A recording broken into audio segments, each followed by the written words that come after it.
اور بے شک ہم نے حصول نصیحت کے لیے قرآن کو آسان کر دیا ہے، تو ہے کوئی نصیحت حاصل کرنے والا؟ نحمده ونصلي على رسوله الكريم اما بعد فاعوذ بالله من الشیطان الرجیم بسم اللہ الرحمن الرحیم السلام علیکم ورحمۃ اللہ وبرکاتہ۔ آئیے تجوید سے قرآن سیکھیے میں آپ سب کو مرحبا۔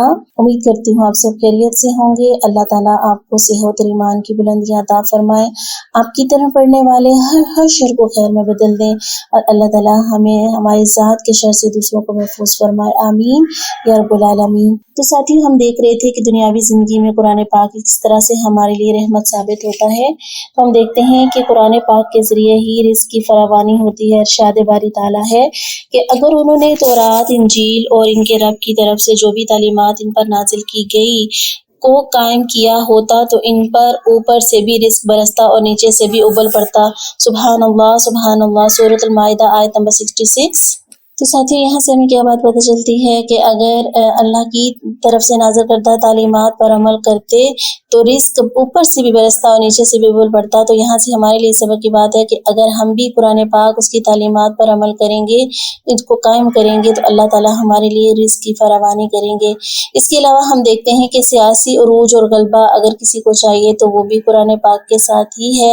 قرآن مجید کے احکامات پر پابندی کرنے اور اس کی تعلیمات کی پابندی کرنے والی قوم کو اللہ تعالیٰ سیاسی غلبہ اور عروج عطا فرماتے ہیں۔ حضرت محمد صلی اللہ علیہ وآلہ وسلم کا ارشاد مبارک ہے کہ اللہ تعالیٰ اس کتاب کے ذریعے یعنی قرآن پاک کے ذریعے بعض لوگوں کو عروج عطا فرماتے ہیں اور بعض کو ذلیل و رسوا کرتے ہیں۔ استغفر اللہ ربی من کل ذنب، مسلم کی روایت ہے۔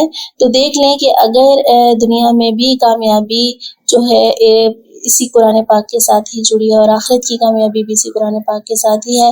اور آج جگہ جگہ مسلمان ذلت و رسوائی کا شکار کیوں ہیں اور کیوں نان مسلم کے ہاتھوں تارنے والا بنے ہوئے ہیں؟ اس لیے کہ ہم نے قرآن پاک کو اور قرآن پاک کی تعلیمات کو چھوڑ دیا ہے۔ اللہ تعالیٰ ہمیں قرآن پاک کے ساتھ بہترین تعلق جیسا اللہ چاہتے ہیں استوار کرنے کی توفیق عطا فرمائے، اس کو اپنی زندگیوں میں شامل کرنے کی ہمیں توفیق عطا فرمائے، آمین یا رب العالمین۔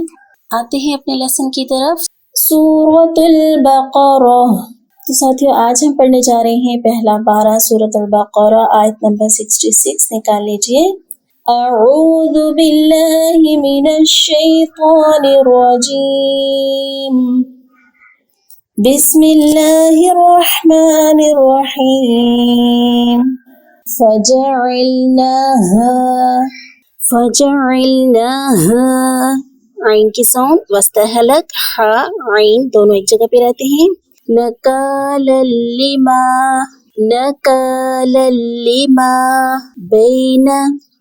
بینا نہیں کریں گے، ٹھیک ہے؟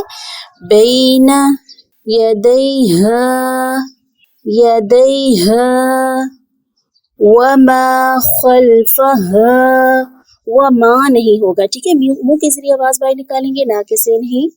وما واو زبر واو کی ساؤنڈ وما خلفہا، خا حروف مستعلیہ۔ وموعظۃ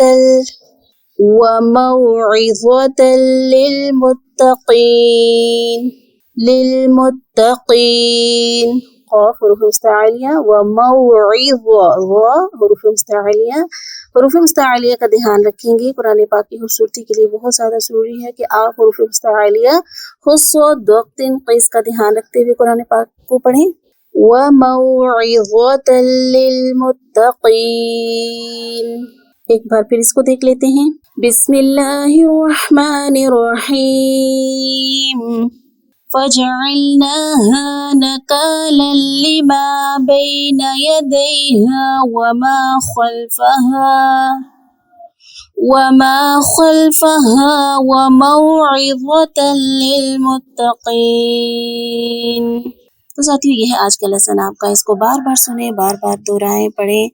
اور اب ہم پڑھنے جا رہے ہیں قرآنی قاعدہ، اور قرآنی قاعدے میں ہم نے پڑھا حروف مدہ کتنے ہوتے ہیں؟ 3۔ کون کون سے؟ الف، واو ساکن، یا ساکن۔ اور اس کی پہچان کیا ہے؟ الف سے پہلے زبر، واو ساکن سے پہلے پیش، یا ساکن سے پہلے زیر آئے تو ایک الف کے برابر لمبا کرتے ہیں، اسے مد اصلی بھی کہتے ہیں۔ آج ہم پڑھیں گے غین تک ہم نے پڑھ لیا تھا، اس سے آگے انشاءاللہ ہم دیکھ رہے ہیں بسم اللہ الرحمن الرحیم. فا زبر الف فا، فا پیش واو فو، فا زیر یا فی، فا فو فی. یاد ہے نا طریقہ کیسے پڑھنا ہے؟ بند مٹھی کرنی ہے اور ایک انگلی کو کھولنے میں جتنی دیر لگتی ہے بس اتنا ہی لمبا کریں گے. قاف زبر الف قا، حروف مستعلیہ اس کا دھیان رکھیں گے. قاف پیش واو قو، قاف زیر یا قی، قا قو قی.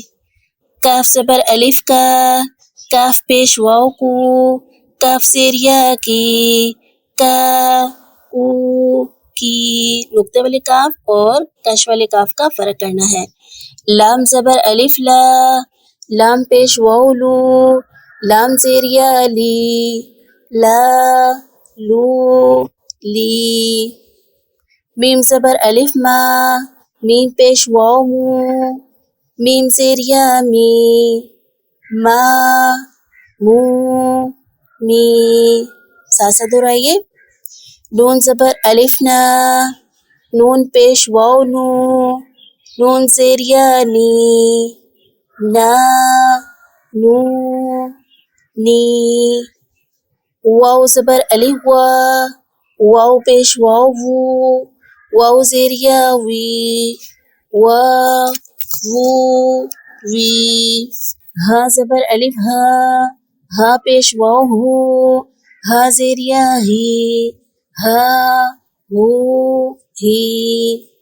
حمزہ زبر الف آ، حمزہ پیش واو او، حمزہ زیر یا ای، آ او ای.